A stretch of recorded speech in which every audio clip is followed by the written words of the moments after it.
जोंनि गामिया मोनसे जौनि जेनेबा आड्डाखौनो होननांसिगोन नंखागौमोन जोंनि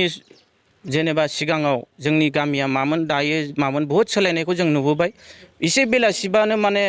अबेबा माबा थाव दिफुआव थाव सोनो थांनायफोर बायदि लाइन थाबायनानै जौ लोंनो थाङोमोन बेयो माने दायो बन्द जाबाय आरो गथ' गथायफ्राबो जोंनिया फ्राय फरायनायाव जेनेबा आग बारायबाय माइ गायनानै जोङो मोजाङै न'खर सोलिलांनो हायामोन दायो एसे एनैबाबो जेनेबा जोङो जोंनि न'खरफोरखौ बोखांनो हादों साननाय हनायफोरखौ गथ'फोरनिखौ बा जोंनि डायरिनि थ्रुयै जोङो सोलायबोनो हादों जों दिनै दलापारा डायरि फार्म कअपारेटिभ ससाइटि मोनसे सालायगासिनो दङ जोंनियाव दायो 40 जन मेम्बार जानानै दङ आरो फैबाय थानाय समाव नैबे साननैनि उनावनो जोङो 80 शेयार हल्डार थांगासिनो दङ जों 40 जन आरो हिनजावफोर सोनायनि मोनसे जों माबा लाखाबाय प्रस्टेप एजिएम खालामनानै जों लानानै दङ बे जाबानो जोङो 40 जन जोङो शेयार हल्डार जासिगोन जोंनियाव दैलि दायो गाइखेरा 650 निफ्राय 680 सिम दङ फैबाय थानाय समाव नभेम्बर डिसेम्बराव जोङो 1200 बारलांगोन जोङो जिहेतुके 40 जन फैबावगोन बेयो आरो जोङो जेनेबा 1500 सिम खाथियाव जोङो टारगेट मोनसे लादों थ' जोंहा गाइखेरा जोङो बेयावनो जों मेनुवेलि पेकेजिं खालामो 1 लिटार आधा लिटार आरो बाखि मालाबा जोङो थानाय जिथु बन्दफोर जायो बेफोरखौ जोङो पनिर बानायो क्रिम बानायो पनिर बानायनायावबो जोंहा बिराद बेजाल जानानै दङ जोङो बनजोंसो पनिर बानायो जोङो बननि सोलायै जोङो मिल्क मिशननि आन्दाराव पनिर बानायनाय मेसिनखौ जोङो मोनोबा बहुद मोजां जागोन जोंनि थाखाय आरो जोङो जोंनि गाइखेरखौ जोङो उदालगुरि डिस्ट्रिक्टआव फानहैयो जोंनियाव 6 जन मिल्कमेन दङ बिसोरो फानहैयो लांलाय लाबोलाय जोंहा बहुद लामाफ्राबो मोजां नङा दायो जोंनियाव बे गलन्दि दालाङा गाज्रि जानानै दङ बोसोरनैसो जाबाय थांनाय नैबे दैलांसेयाव जोंहा TLCC मेम्बार मिस्टार रुजुगोरा सारा जोंनो बानायना होदोंमोन अननानै आरो बेबो दैबानाजों एसे गाज्रि जाफिनबाय जा गाइखेर लांनायाव बहुद प्रब्लेम जायो आरो बेजोंनो जोंनि ओनसोलनि कलेजाव थांनाय गथ'फ्रा बेजोंनो थांजोङो आरो बेमार आजार लांनाय बेजोंनो लांजोबो आरो खाथि खालानि ओनसोलनि जिथु बिजनेस जोंनि माबायाव बाजाराव हाथायाव जिथु मैगं थाइगं बायदिसिना लांनाय बिराद प्रेसार जाहा बेजों गिदिंनानै थांजोबनाङो जोङो गोजान लामाजों आरो जोंहा कलेज फरायफाबाय थानाय गथ'फ्रा जायहा बे खाथि खाला स्कुलाव जिथु 1 किल'मिटार बे बारबानो मोननाय बेफोर एकदम गिदिंनानै 7-8 किल'मिटार जों गोजानजों थांनांगौ जायो बेनि थाखाय सोरबाया मालाबा अखा हाबा थांनो हाया आरो मालाबा सोरबाया स्कुलावबो थांनो हाया गारि गराबो गैया किसुमाना साइकेलजों थांनोयाबो बारसोमनानै थांनांगौ जायो सोरबा बेजोंनो साइकेलबो गलांलायनाय जाबाय नै दाखालि बावै अनेक समस्या जाहा बे दालांनि थाखायनो आं फैबाय थानाय समाव नैबे दानि जिथु सालायबाय थानाय सरकारखौ एसे नायबिजिरनानै बानायना होगोन होननानै आं आसा खालामो नोंथांमोननियाव जिहेतु गोबां गाइखेरै माने बियो प्रडाक्सन जायो दा बेखौ फाननानै बेसेबांसो माने बोसोराव बेसेबांसो माने जोंनियावथ' उइकलि बेसिसाव दायो जोङो दिनै जोंहा प्रत्येक बुधबाराव जोङो पेमेन्ट होयो जोंनियाव 2,80,000निबो बारा जों पेमेन्ट होनाय जायो दैलि जोंबाय जोंनियाव जिथु टार्नअभार इयारलि जोंनियाव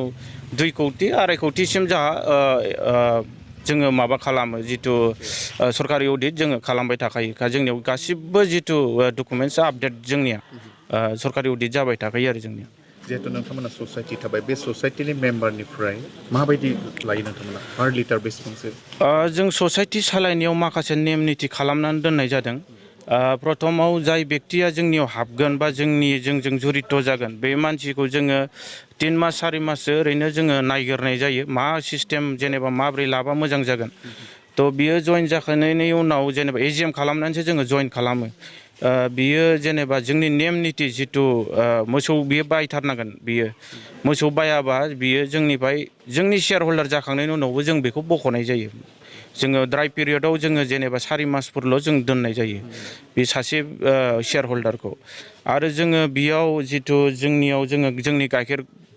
निफ्राय जेनेबा पार शेयार हल्डारनिफ्राय जोङो 55 बायनाय जायो ओमफ्राय जोंनिया हजों 60 थाखायाव फानहैनाय जायो बेबायदि जों ससाइटि सालायनो थाखाय जोङो थाइसेल' लाखियो आरो बेबायदि थारमाने सासे मेम्बारा जुदि माने 50 टाका जुदि होयोबा बिथांनिफ्राय थाइसे नोंथांमोना औ लाखिनाय जायो 49 फैसा होनाय जायो आरो बेजोंनो माने दायो नोंथांमोना ससाइटिखौ ससाइटि सालायगासिनो दङ आरो जोङो बेजों गाइखेर जिथु जेनेबा जोङो सानबाय थादों जोंनियाव दायो मोनसे साइलासनिबो जेनेबा जोङो बेब'स्था खालामदों अलरेडि जों नेपियारबो गायखाबाय फैबाय थानाय समाव जिगाबा जिथु बहुत प्रब्लेम जानानै दङ जोंनि थाखाय जों साइलासनिबो ट्रेनिं लानायनि बेब'स्था जों खालामदों जों जिथु नेपियारखौ अलरेडि 15 बिगासो गायखानानै दोननाय दङ फैबाय थानाय समाव जोङो जिथु जिगाबनि समस्या जों बेखौ एसेबाबो जेनेबा माबा हागोन रेजें खालामनो हागोन होननानै जों मिजिंथियो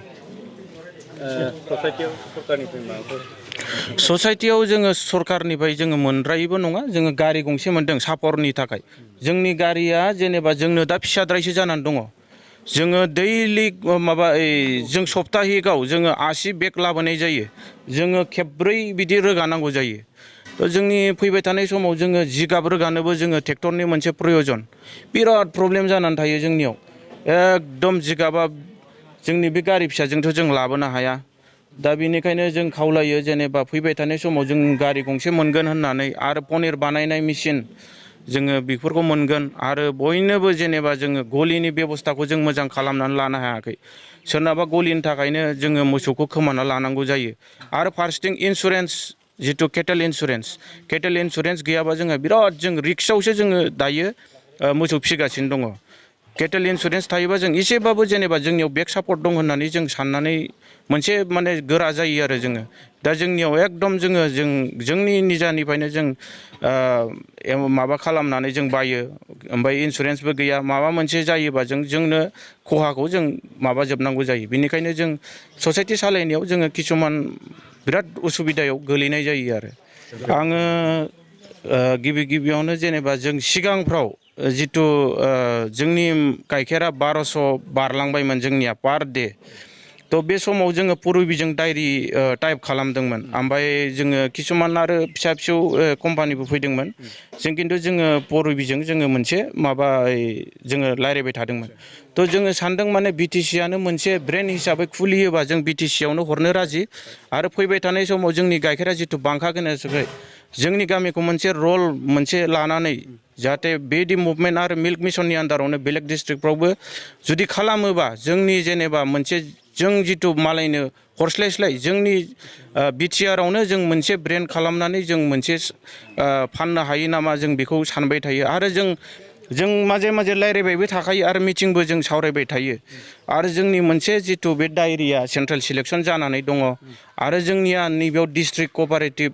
डेभेलपमेन्ट कमिटियावबो जोंनिया हाबनानै नै दाखालि बावैसो हाबदों थ' बेफोरखौ जोङो सम डिसिफोरजों रायज्लायबाय थायो आरो जोङो जेनेबा जिथु जोंनियाव दाखालि बावैबो प्रमद बर' सारनि OSD फैदोंमोन बेयावबो आङो माखासे नैबे जिथु जोंनि बिटिआरानो मोनसे ब्रेन्ड खुलिनो हायो नामा जों बेखौ सावरायबाय थादों आरो खाथि खालानियाबो जोंनियाव गाइखेरखौ होफैनो नागिरो खिन्थु जोङो लाखिनो हाया जेनेबा मार्केटनिबो खोथा थायो बेनि थाखायनो जोङो दिनैसिम जेनेबा बाहेरा मानसिनि बा बाहेरा जोंनि ससाइटिनि अनगा जों गाइखेरखौ दिनैसिम लाखिनाय जायाखै जोंनि गामिया मोनसे जौनि जेनेबा आड्डाखौनो होननांसिगोन नंखागौमोन जोंनि जेनेबा सिगाङाव जोंनि गामिया मामोन दायो मामोन बहुद सोलायनायखौ जों नुबोबाय एसे बेलासिबानो माने अबेबा माबा थाव दिफुआव थाव सोनो थांनायफोरबायदि लाइन थाबायनानै जौ लोंनो थाङोमोन बेयो माने दायो बन्द' जाबाय आरो गथ' गथायफ्राबो जोंनिया फ्राय फरायनायाव जेनेबा आग बारायबाय माइ गायनानै जोङो मोजाङै न'खर सोलिलांनो हायामोन दायो एसे एनैबाबो जेनेबा जोङो जोंनि न'खरफोरखौ बोखांनो हादों साननाय हनायफोरखौ गथ'फोरनिखौ बा जोंनि डायरिनि थ्रुयै जोङो सोलायबोनो हादों जौ सिगारेट सोबनायफ्राबो जोंनियाव बन्द' जाजोब्बाय 98% जोंनियाव दा लोंनाय गैला आरो जोंनियाव हाबा हुखाबाबो जों जेनेबा जौनि कारबारखौ जों बन्द' खालामजोब्बाय आरो फैबाय थानाय समाव बे 2%खौबो जोङो बन्द' खालामनो हागोन होननानै जोङो आसा खालामो